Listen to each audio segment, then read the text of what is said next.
आज से 10 साल पहले की बात है। 24 मार्च 2015 सुबह 10 बजे German wings flight 9525 Barcelona Spain से उड़ान भरती है डुसलडॉर्फ जर्मनी के लिए। 2.5 घंटे की यह रूटीन फ्लाइट, 150 पैसेंजर, बढ़िया वेदर। फ्लाइट की कप्तानी कर रहे होते हैं कैप्टन पैट्रिक सोडेनहाइमर और को पायलट हैं आंड्रियास ल्यूबिट्स। उड़ान का पहला आधा घंटा बिल्कुल नॉर्मल निकलता है। 10:30 बजे एटीसी के साथ संपर्क होता है रूटीन रूट कॉन्फर्मेशन के लिए। ठीक उसके बाद कैप्टन कॉकपिट से बाहर जाते हैं वॉशरूम इस्तेमाल करने के लिए। 10:31 AM कैप्टन के बाहर जाते ही को पायलट आंड्रियास फ्लाइट के ऑल्टीट्यूड को उसके क्रूजिंग 38,000 फीट से सिर्फ 100 फीट के लिए सेट कर देते हैं और फिर वो प्लेन का स्पीड बढ़ाने लगते हैं। जर्मन विंग्स फ्लाइट 9525 अब तेजी से नीचे गिरने लगता है। 4000 फीट पर मिनट की स्पीड से नीचे जाने लगता है। एटीसी को अपने रेडार पर यह बात साफ दिखती है। वो फ्लाइट के साथ बार बार संपर्क साधने की कोशिश करते हैं, लेकिन आंड्रियास जवाब नहीं देते हैं। प्लेन की स्पीड को और भी ज्यादा बढ़ाने की कोशिश करते हैं। 10:34 कॉकपिट वॉइस रिकॉर्डर में साफ सुनाई देता है कि कैप्टन कॉकपिट में अब घुसने की कोशिश कर रहे हैं। पहले बजर लगाते हैं, फिर जोर से नॉकिंग करते हैं, लेकिन आंड्रियास किसी को भी अंदर आने नहीं देते हैं। कॉकपिट का दरवाजा लॉक कर देते हैं। 10:39 कॉकपिट के दरवाजे को तोड़ने की कोशिश की गई है, एक ऑनबोर्ड एक्स जिसे रखा जाता है उससे भी, लेकिन यह असफल प्रयास रहता है। इस सब के बीच में आंड्रियास बिल्कुल खामोश रहता है, कुछ नहीं बोलता है, लेकिन उसकी ब्रीदिंग नॉर्मल रहती है। रिकॉर्डर में यह बात दर्ज होती है। 10:40 AM फ्लाइट के कंप्यूटर्स अब टेरेन पुल अप की आखिरी चेतावनी देने लगते हैं। जोर जोर से अलार्म्स बजने लगते हैं कॉकपिट के अंदर, लेकिन कोई उसे रोकने वाला नहीं था प्लेन को। 10:41 जर्मन विंग्स फ्लाइट 9525 700 किलोमीटर की रफ्तार से फ्रेंच आल्प्स में टकराती है। 150 जाने 1 सेकंड में चली जाती हैं। क्रैश के बाद फ्रेंच इन्वेस्टिगेटर्स को पता चलता है कि एंड्रियास एक पर्सनल क्राइसिस और एक साइकियाट्रिक कंडीशन से जूझ रहा था। चुपके चुपके मेडिकेशन ले रहा था।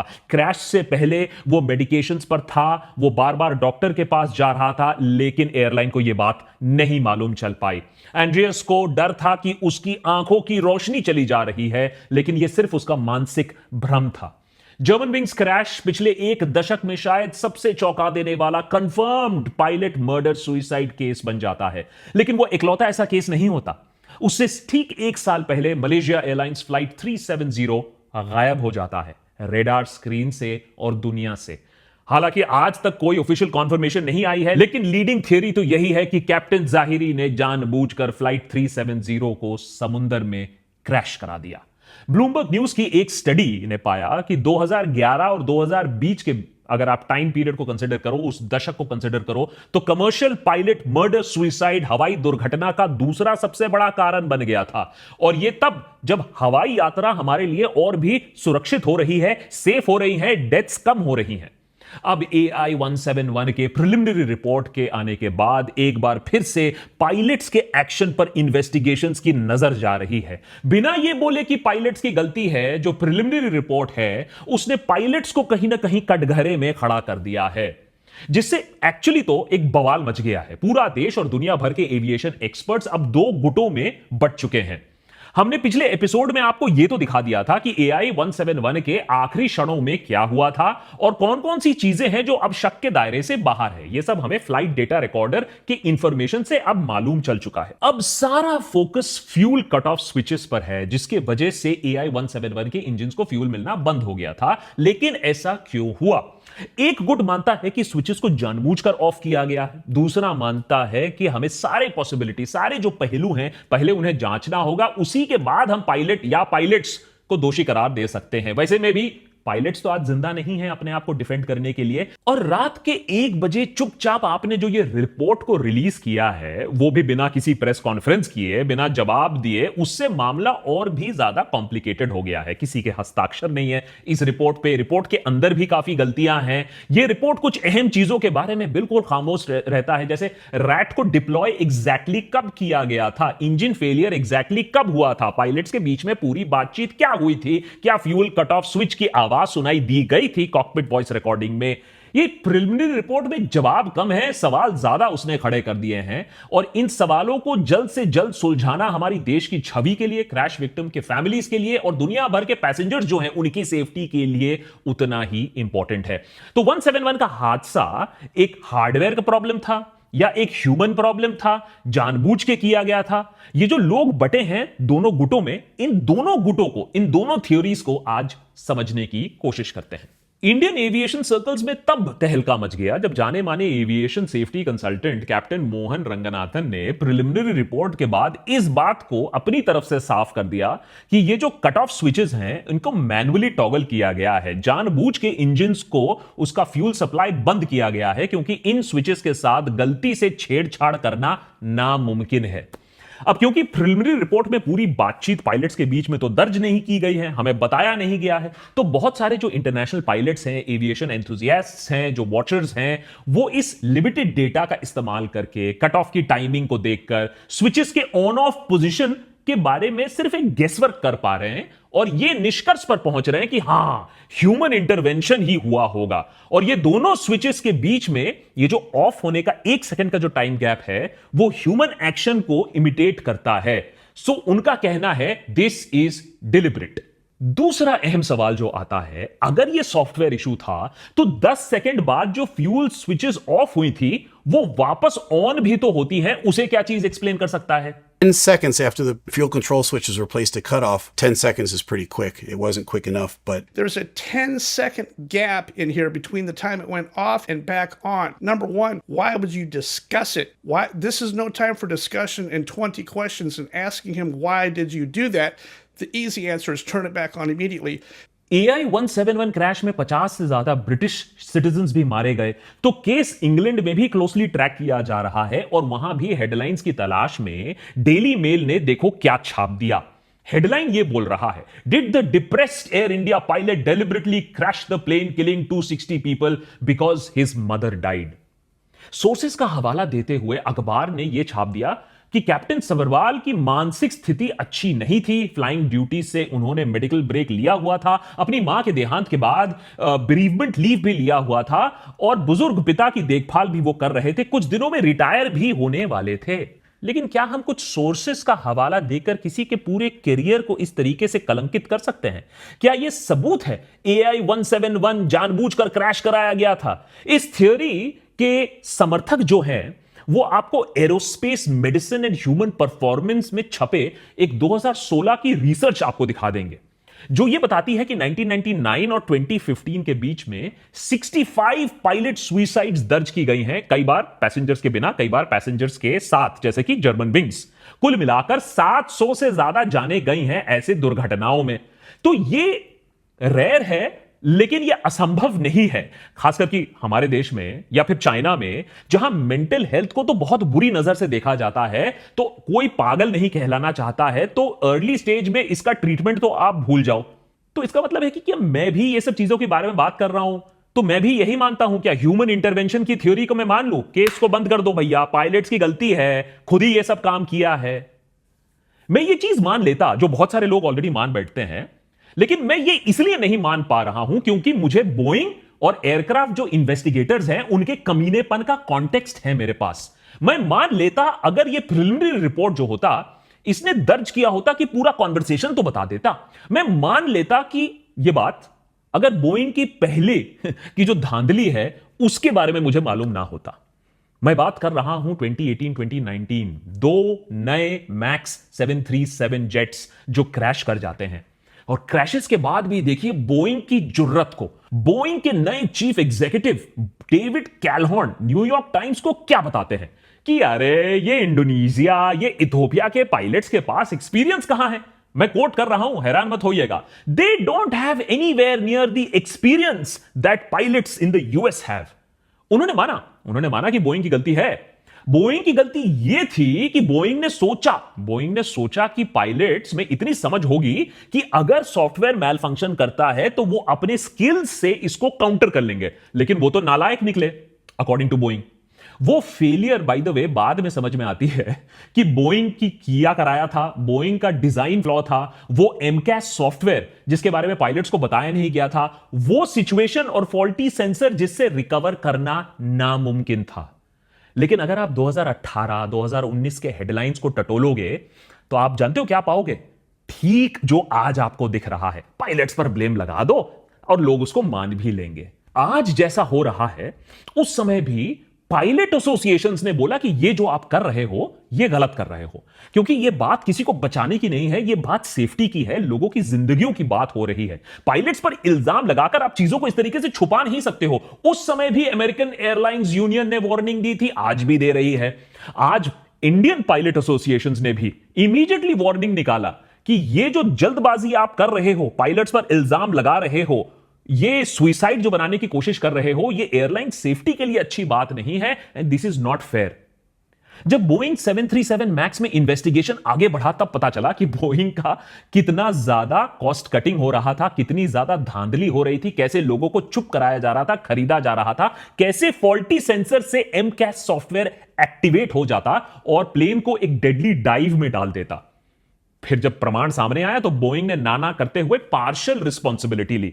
सच बाहर आते आते, मेरा मतलब है पूरा सच बाहर आते आते और भी ज्यादा समय लग गया, लेकिन जब पूरा सच बाहर आया तो बोइंग की रेप्यूटेशन और एफएए की रेप्यूटेशन, जिसका काम है ये सारी चीजों को रोकना, एयरलाइंस को चेक करना, एविएशन के रूल्स मेंटेन करना, पता चला वो भी बोइंग के हाथ बिकी हुई है। तो उसके बाद सालों से फ्रॉड चार्जेस तो लगे हुए हैं बोइंग के ऊपर। बोइंग पर पूरा एपिसोड हमने बनाकर रखा है उनके काले करतूतों पर, वो समय मिले तो उसको देख लीजिएगा, फिर आप समझ जाओगे कि उनकी बातों पर तो यकीन नहीं करना है। लेकिन नेट अगर इन्वेस्टिगेटर सबसे आसान एक्सप्लेनेशन आपके सामने परोस रहे हैं जिससे किसी को दिक्कत ना होगी, ना एयरलाइन को दिक्कत होगी, ना प्लेन मैन्युफैक्चरिंग कंपनी को दिक्कत होगी, ना सरकार को दिक्कत होगी, तो उस आसान एक्सप्लेनेशन को मैं पकड़ूंगा और डस्टबिन में फेंक दूंगा, जब तक ना कि मेरे सामने और आपके सामने भी सबूत हो, कॉकपिट वॉइस रिकॉर्डिंग हो। देशभक्त पर हम यह नहीं कह रहे हैं कि ह्यूमन एरर, डेलिबरेट एक्शन कल नहीं निकल सकता है, निकल सकता है, लेकिन जब तक यह साबित नहीं हो जाता, प्रमाणित नहीं हो जाता, इस बात को बिल्कुल मत मानिए। और इसके लिए काफी ठोस रीजन मैं आपको बता रहा हूं। अब चाहे आप ह्यूमन फेलियर के पक्ष में हो या हार्डवेयर फेलियर के विपक्ष में हो, दोनों साइड ये बात तो मानते हैं कि ये जो प्रिलिमिनरी रिपोर्ट है ये अपने आप में ही एक क्रैश डिजास्टर है। जिसे गुत्थी को थोड़ा सा सुलझाना था उसने मैटर को इतना गंदा, इतना कॉम्प्लिकेट कर दिया है। 5 वजह बताता हूं। नंबर 1, कोई भी अटेम्प्ट नहीं किया गया है by the aircraft accident investigation bureau, या जिसे AAIB कहा जाता है, कि भैया जो जेन्युइन सवाल हैं, जो टेक्निकल क्वेश्चंस हैं, जो एक्सपर्ट सवाल उठा रहे हैं, जो पायलट एसोसिएशन सवाल पूछ रही है, उसका जवाब दिया जाए। अरे जाओ, हम नहीं जवाब देते, पूछ लो तुम्हें जितना सवाल पूछना है। हां ठीक है, इंफॉर्मेशन में गैप है, होने दो, कुछ नहीं तुम हमारा बिगाड़ सकते हो। नंबर 2, ऑफिशियल इंफॉर्मेशन जब आपके पास आएगा नहीं, प्रोग्रेस रिपोर्ट जब आप दोगे नहीं, सवाल जब आप लोगे नहीं, तो उससे क्या होगा? स्पेकुलेशन होगा। Social media, main stream media में वही स्पेकुलेशन हो रहा है। 1 महीना हो गया, मिनिस्ट्री ऑफ सिविल एविएशन ने एक ब्रीफिंग की, वो भी सवाल नहीं लिया। 14 जून को 2 दिन क्रैश के बाद एक छोटा सा ब्रीफिंग लिया, सवाल लेने से मना कर दिया। अब जब लैक ऑफ, जब आपके पास ये हो रहा है तो हर बंदा डेटा को अपने तरीके से इंटरप्रेट कर रहा है और लोग इसीलिए बट रहे हैं। नंबर 3, भाई एक बात बताओ, एक लाइन जो आपने स्टेटमेंट कैप्चर करके रिलीज किया है, वो भी एग्जैक्ट कोट नहीं है, पैराफ्रेज करके आपने रिलीज किया है, क्या पूरे 30-40 सेकंड में पायलट्स के बीच में और कोई बातचीत नहीं हुई थी? आपके पास वो रिकॉर्डिंग है, आपने वो रिकॉर्डिंग क्यों नहीं हमें दी? आपने ट्रांसक्रिप्ट क्यों नहीं दिया? सिर्फ कट ऑफ वाले लाइन को ही क्यों रिलीज किया है? तो इस तरीके से जब आप पैराफ्रेज करके कुछ रिलीज करोगे, वो भी टाइम स्टैंप नहीं दोगे, तो इसका मतलब है कि कुछ रेलेवेंट इंफॉर्मेशन जो है वो आप छुपा रहे हो, वो आप हमें बता नहीं रहे हो। और उसमें सबसे बड़ा सवाल यह है कि स्विच को टॉगल किया गया था या नहीं। जो कॉकपिट वॉइस रिकॉर्डर होता है ना, वो आपका टेप रिकॉर्डर नहीं होता है, ये बहुत एक्सपेंसिव सिस्टम होता है और बहुत ही साउंड सेंसिटिव होता है, सारी बातें पिकअप करता है, आवाजें पिकअप करता है। इसको डिजाइन इसीलिए किया गया है इस तरीके से। ये जो स्विचेस हैं, ये जो कट ऑफ स्विचेस हैं, ये काफी क्लंकी हैं, इनमें स्प्रिंग लोडेड होता है, आवाज आती है। कॉकपिट वॉइस रिकॉर्डिंग में आवाज आई थी या नहीं, उससे कितनी सारी गुत्थियां सॉल्व हो जाएंगी कि स्विच को मैन्युअली ऑफ किया गया था या नहीं। क्योंकि रिपोर्ट कहती है इट ट्रांजिशन्ड ट्रांजिशन का मतलब तो बहुत कुछ हो सकता है। ट्रांजिशन का मतलब यह भी हो सकता है कि सॉफ्टवेयर ने ट्रांजिशन किया हो या कोई इलेक्ट्रिकल फॉल्ट ने ट्रांजिशन किया हो। ट्रांजिशन का मतलब यह नहीं होता है कि स्विचेस को ऑफ पोजीशन पे डिलिबरेटली डाला गया है। एंड फाइनली, कोई क्लियर एक्शन पॉइंट ना लेना। यह सबसे अचंभे की बात है। प्रीवियस एपिसोड में भी हमने यही बताया था कि जब इथोपियन एयरलाइंस का बोइंग 737 मैक्स क्रैश करता है तो इथोपियन अथॉरिटीज ने काफी सारा सीवीआर, जो कॉकपिट वॉइस रिकॉर्डर इंफॉर्मेशन होता है, उसको रिलीज किया था। इससे यह बात समझ में आती है कि वहां कोई डिजाइन प्रॉब्लम थी उस बोइंग 737 मैक्स को लेकर, और इसी के बाद सारे बोइंग 737 मैक्स एयरक्राफ्ट को दुनिया भर में ग्राउंड करा दिया गया था। यहां बात हो तो रही है फ्यूल स्विचेस के बारे में, लेकिन बोला जा रहा है कि नहीं, इसमें चेक करने की कोई दरकार नहीं है, कोई प्रॉब्लम नहीं है। हमारा एक ही कहना था कि भैया, रिपोर्ट में अगर यह चीज बाहर निकल रही है तो आप दुनिया भर में एक प्रिकॉशन, एक चेकलाइट तो डाल दो कि अरे भाई, सब लोग अपने अपने फ्लाइट्स में यह चीज जरूर चेक कर लेना, यहां एक संभावना आती है। लेकिन रिपोर्ट ने यह नहीं किया। क्यों भाई? बोइंग का नाम बचाना था इसीलिए। लेकिन थैंकफुली यह रिपोर्ट को उतना कोई ट्रस्ट नहीं करता है, इसीलिए रिपोर्ट आने के बाद एहतियात ने सबसे पहले अपने सारे बोइंग जेट्स के फ्यूल कंट्रोल स्विचेस को इंस्पेक्ट करने का ऑर्डर दिया। फिर साउथ कोरिया में यह ऑर्डर आया और फाइनली कहीं ना कहीं आंखों में शर्म आई होगी तो डीजीसीए ने भी बोल दिया कि हमारे देश में भी सारे एयरक्राफ्ट्स के, ये बोइंग एयरक्राफ्ट्स के ये स्विचेस को चेक किया जाएगा। कम से कम थैंकफुली अब ये काम कर रहे हैं कि कहीं और कोई खतरा मंडरा रहा होगा तो उसको तो हम पहले पकड़ लें। अब आते हैं हार्डवेयर फेलियर। तो अगर आप और आपका मन इस बात पर सेट हो गया है कि नहीं, ये तो ह्यूमन फेलियर है, ये तो ह्यूमन इंटरवेंशन है, जानबूझ के किया है, डिलिबरेटली फ्लाइट को क्रैश कराया है, कंस्पिरेसी थ्योरी में मजा भी और ज्यादा आता है। तो मैं आपको एक छोटा सा फैक्ट बताता हूं जिससे आपकी पूरी अंडरस्टैंडिंग बदल जाएगी। और पिछले 2 दिनों में हम लोग यही सिनेरियोस खेल रहे हैं देशभक्त पर। प्रिलिमिनरी रिपोर्ट में यह बात नहीं बताई गई है कि किस मोमेंट पर, किस क्षण पर, कितने सेकंड्स पर इंजन का आउटपुट गिरने लगता है तेजी से। क्योंकि कई लोगों का तो यह मानना है, एविडेंस देखकर, सीसीटीवी फुटेज देखकर, कि प्लेन जैसे ही हवा में उड़ता है रैट डिप्लॉय हो जाता है, यानी टेक ऑफ करते करते ही इंजन फेल हो जाती है, कुछ सेकंड बाद नहीं, टेक ऑफ के समय ही। अब इंजन का पावर अगर घटता है तो पायलट्स की ट्रेनिंग उन्हें क्या कहती है? पायलट्स की ट्रेनिंग उन्हें यह बताती है कि अगर इंजन का पावर तेजी से घट रहा है तो फ्यूल स्विच को ऑफ करो, उसको इंजन को फिर से रीलाइट करो। और यह 4 सेकंड का डिले भी समझाता है कि एक के बाद एक इंजन को फिर से ऑन कैसे किया गया। दोनों इंजन को वापस फ्यूल दिया गया था, इंजन को रीलाइट करने की कोशिश की गई थी और कुछ हद तक वो कामयाब भी हो गए थे, जैसा हमने पिछले एपिसोड में समझाया था। उनके पास बस हाइट नहीं था, नहीं तो यह भी एक क्लोज कॉल होता, ये फ्लाइट वापस आ जाती सेफ एंड साउंड। एजेंसी ने इस बात को भी क्लियर नहीं किया है कि एनहांस्ड एयरबॉर्न फ्लाइट रिकॉर्डर या EAFR, ये जो ब्लैक बॉक्स है, उसने ये सिग्नल दर्ज करती है क्या कि स्विचेस को ऑफ कर दिया गया है, या ये एक्चुअल फिजिकल स्विच का पोजीशन को दर्ज करती है कि नहीं, ये पोजीशन ऑफ है, पोजीशन ऑन है। क्योंकि अगर सिर्फ सिग्नल दर्ज करती है, 787 जैसे बड़े विशाल कॉम्प्लिकेटेड प्लेन में बहुत और भी तरीके हो सकते हैं जिससे एक सिग्नल से फ्यूल सप्लाई को काटा जा सके। 787 जैसे मॉडर्न जेट्स में FADEC सिस्टम पर चलते हैं। ये full authority digital engine control system होता है। बेसिकली कंप्यूटर्स होते हैं जो इंजन को पूरा मैनेज कर रहे होते हैं जिससे बेस्ट परफॉर्मेंस निकाल पाए इंजन। थियोरेटिकली FADEC में कोई अगर प्रॉब्लम हो, कंप्यूटर प्रॉब्लम हो, सॉफ्टवेयर प्रॉब्लम हो, कोई एरर हो तो फ्यूल सप्लाई बंद हो सकती है। दूसरी संभावना, थ्रस्ट कंट्रोल मैलफंक्शन अकोमोडेशन या TCMA सिस्टम। जैसे 737 मैक्स में MCAS सिस्टम लगा था, यह सिस्टम भी उसी तरीके के काम करती है कि थ्रस्ट, इंजन के थ्रस्ट को वो मैलफंक्शन होने से रोकती है।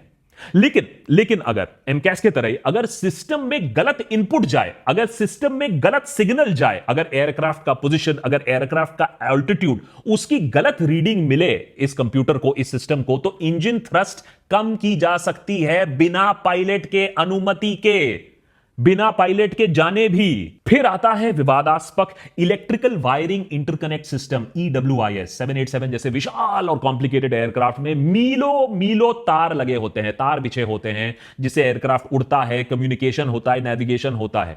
जैसे जैसे प्लेन पुराना होने लगता है, इन वायरिंग सिस्टम्स में फॉल्ट आ सकती है, खासकर की बोइंग में, क्योंकि वहां तो विसल ब्लोअर्स ने हमें साफ साफ बोल के रखा है कि जल्दबाजी के चलते बहुत एयरक्राफ्ट्स में वायरिंग ठीक से नहीं की गई थी, शार्प एजेस के ऊपर से वायरिंग की गई थी, मेटल पीसेस पड़े हुए थे, उनके बीच से वायरिंग की गई थी, जिससे शॉर्ट सर्किट की संभावना बढ़ जाती है। मैंने ये कुछ पॉसिबिलिटी सिर्फ इसलिए आपके सामने रखे हैं जिससे ये बात आपको साफ हो जाए कि इन्वेस्टिगेट करने के लिए अभी बहुत कुछ है। पायलट्स को बाद में हम ब्लेम कर सकते हैं, पहले प्लेन की पूरी जांच होनी चाहिए, खास करके बोइंग जैसे घटिया रिकॉर्ड वाली कंपनी जिसमें उसने अमेरिकन एफएए या फेडरल एविएशन एडमिनिस्ट्रेशन को भी अपने मुट्ठी के अंदर ही रखा था। और अगर ह्यूमन एरर मान लेते हैं, अगर ह्यूमन एरर मान भी लिया तो इन आंकड़ों को कैसे एक्सप्लेन करोगे?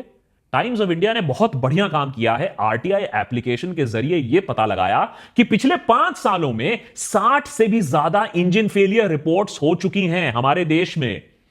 यानी आप समझ के देखिए, हर महीने एक एयरक्राफ्ट होता है जिसका एक इंजन फेल कर जाता है, और 11 बार ऐसा हो चुका है कि पायलट्स ने मेडे मेडे मेडे डिस्ट्रेस कॉल दिया है पिछले 17 महीनों में। मेडे आप हल्के में मत लीजिए, सबसे सिवियर सिचुएशन में दिया जाता है जब प्लेन की क्रैश की संभावना होती है। लेकिन इन सारे केसेस में एक इंजन के बल पर फ्लाइट सेफली वापस लैंड कर जाता है। लेकिन सवाल यह उठता है, जब इतना 1 सिंगल इंजन फेलियर कॉमन हो गया है तो 2 इंजन फेलियर सोचना इतना इंपॉसिबल है क्या? हमें सारे इसीलिए एंगल्स को एक्सप्लोर करना होगा। पूरी दुनिया आज देख रही है कि हमारे देश में यह जांच किस तरीके से रेंग रही है। 10 दिन लग गए डेथ टोल अनाउंस करने में, 30 दिन लग गए एक प्रेस कॉन्फ्रेंस करने में, उसमें भी सवाल नहीं उठाया। 1 महीने बाद, जो कि एक रूल होता है, उसके मैंने आपको देना ही होता है, तो ना करते हुए 1 महीने बाद रात के 1-1:30 बजे आपने एक प्रिलिमिनरी रिपोर्ट को रिलीज किया, और वो भी इतने सारे ब्लैक होल हैं उसके अंदर, और एक भी सवाल का जवाब आप देना नहीं चाहते हो।